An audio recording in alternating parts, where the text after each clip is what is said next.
Որ չկարողացանք տեսանյութը դիտել, դատարանն արձանագրեց, որ խնդիր կա, դատական նիստը հետաձգվեց, մանրամասնենք, ինչ փուլում են գտնվում եւ այսօր ինչ էր սպասվում։ Նախորդ նիստում հանրային մեղադրողը դատախազը ներկայացրեց սղագրություններ, իմ ելույթներից, հրապարակումներից առանձին հատվածներ եւ մեր պաշտպանական կողմի միջնորդությամբ անհրաժեշտություններ առաջացել, որպեսզի նաև այդ տեսանյութերը, տեսագրությունները ներկայացվեն դատարանում։ Իհարկե նախորդ նիստից ես շատ հուզված էի, անկեղծ ասած, շատ տպավորված էի, որովհետև ես գիտեմ, որ իմ ելույթները շատ մարդիկ են նայում, ասենք նախորդ ամիս 1 միլիոնից ավել է ընդհանուր դիտումների քանակը, այսինքն այդքան մարդ նայում է իմ, բայց սա իմ պրակտիկայում առաջի դեպքն էր, երբ որ իմ հանրային խոսքի հետևորդները նստեն ու սղագրեն իմ ելույթը, այսինքն որ լսում են, անցնում են, դա 100,000-ավոր մարդկանց, բայց քննիչի եւ դատախազի պարագայում դա բացառիկ դեպք է, ես ամենայն դեպս երկրորդ դեպքը չէ, որ մեկ իմ ելույթները լսի ու բոլորը նստի սկսի սղագրել, նույնիսկ զոնքանչես, որ բոլորը նայում է, սրտի կա դնում, նալի ես չեմ լսել, որ սղագրի իմ ելույթները, սա առաջի դեպքն է եւ շատ հակասական էին իմ զգացողությունները, էլի հուզված էի։ Հիմա փորձեցինք այսօր նայենք նաեւ այդ տեսագրությունները, տեսեք նաեւ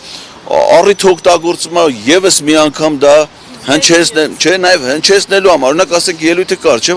մի հատ էլ լսենք, մի հատ կրկնենք, ասենք շատ քիչ մարդ կա, օրինակ աղել է, որ ասող Ղազարյան ջան, ես քո ելույթները 2 անգամ եմ նայում։ Քիչ են, բայց մի անգամ նայում են հիմնականում մանավանդ որ ես հաճախ եմ ելույթ ունենում, դա կարիքն էլ չի։ Բայց տեսեք, այս դեպքում ասում եմ, մի հատ էլ լսենք։ Տեսեք, իրանք վարույթի ընթացքում մի քանի անգամ լսել են, խորհրդակցել են, չեն կշտանում։ Նորից ձեր ելույթները ազատ խոսքի դրսևորում են։ Մեր երկրում ինչ է, ազատ խոսքը քննիչների եւ այսպես ասած իրավապահ մարմինների ուշադրության կենտրոնում պետք է հայտնվի։ Դենց ամբողջ զավեշտ է այս քրեական գործի հետ, որ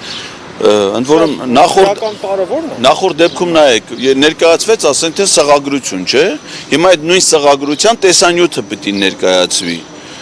բայց դա ասենք ընդամենը իմ խոսքի ներկայացումն է, դա հանցանքի հետ ինչ կապ ունի։ Այդպես կարելի է ցանկացած մարդու հարցազրույց, ցանկացած մարդու վերցնել եւ ասել, որ քանի որ ինչ որ Լոռու մարզի քննչական կոմիտեից Երևան քաղաքի քննչական կոմիտե գործողված քննիչներից մեկի կարծիքով կամ ՍԴ աշխատակազմի մի աշխատակցի կարծիքով այդ բանը ելույթը իր մեջ ենթադրել հանցանքի տարապար, վերցնես մարդուն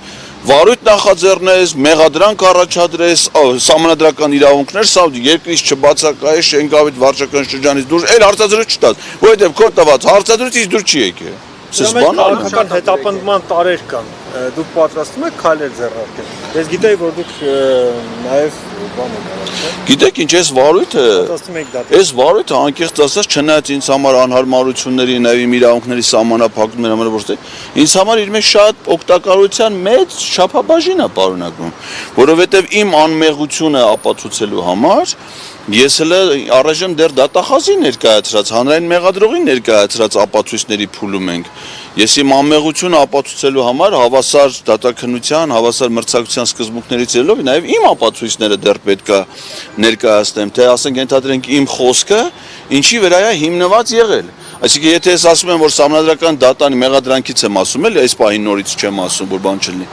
որ սահմանադրական դատանի դատավորների գործողությունների մեջ կա դավաճանության տարեր, այսինքն պարզ է, չէ, որ այդ տեսակետը իմ մեջ ձևավորվել է ինչ-որ հանգամանքների պարագայում, եւ դրանք որպես ապացույց ես ներկայացնել եմ, այսինքն ինչ գործոներ ես մերկապարանոց խո չեմ խոսել, ես ինձ լուրջ մարդ եմ համարում, ես իմ խոսքին հաշիվ եմ տալի եւ իմ ցանկացած խոսք ունի իր հիմնավորումները եւ ես հիմա իմ անմեղությունը ապացուցելու համար դրանք պետք է ներկայացնեմ դատարանում, թե ասենք որոնք են այն գործոնները, այն գործողությունները, որոնք իմ կարծիքով նման հանցանքի տարեր են պարը, կամ ասենք օրինակ ինձ մեղադրանք են առաջադրել, որ ես ասել եմ, որ ՍԴ դատավոր Վայե Գրիգորյանը ստացիոնար բուժում չի անցել։ Այո, որովհետև այն իմ պաշտոնավարման շրջանում, երբ որ ես ՍԴ աշխատակազմի ղեկավար եմ եղել, դեպք չի եղել, որ նա արձակուրդ վերցնի կամ բյուլետեն ներկայացնի, որ ինքը ենթադրենք ես ինչ հոգեբուժական կլինիկայում, ասենք բան անցնում, բուժում անցել։ Ես դες էլ դա եմ ասել, չէ՞։ Հիմա ասենք եթե վարորդային գործողությունների արդյունքում բարձի որ նա չէ անցել է, բայց ես հանիրավի սխալ տեղեկություն եմ տվել կամ բան, ասենք դա կարա դառնա քննարկման առարկա։ Բայց օրինակ, ասենք իմ մոտ այդ օբյեկտիվ կարծիքը ինչից է առաջացել, չէ՞։ Դա մենք բոլորս ենք լսել, ասենք նրա ելույթը ազգային ժողովում 2019 թվականի հունիսի 20-ին, չէ՞, ասենք մարդը ասենց համարյա այս կոնֆիգուրացիա է, էլի բոյով, բանտե հələ մի հատ մորուքով Հələ ասում ես համանդրական դատան նախագահ եմ, ասենք առողջ մարդը ո՞ս կարա տես բան ասի, չէ՞, ասենք ֆիլմերում բանում ենք տես ասում ես Նապոլեոնն եմ, ես չգիտեմ, ես իշն եմ, ես այն իշն եմ, ասենք որ տես բաներն այն շուրիկի արկածների մեջ, ասենք որ նա էդի որպես այդ սյուժեյում ֆիլմի որպես ինչ է ներկայացում, չէ՞ որ ասում ես Նապոլեոնն եմ, ասում հա, այն էլ ասում են ես է դատախազն եմ, չէ՞ Համանման հանգամանքներ ու իմ մոտ ասենք օբյեկտիվ այդ կարծիքը առաջացել է, եթե բուժվելը բան չունեմ ասել, բայց պետք է պարզվի։ Շնորհակալություն։ Շնորհակալություն։ Live News-ի հարգելի հետևորդներ, այսքանով ավարտում ենք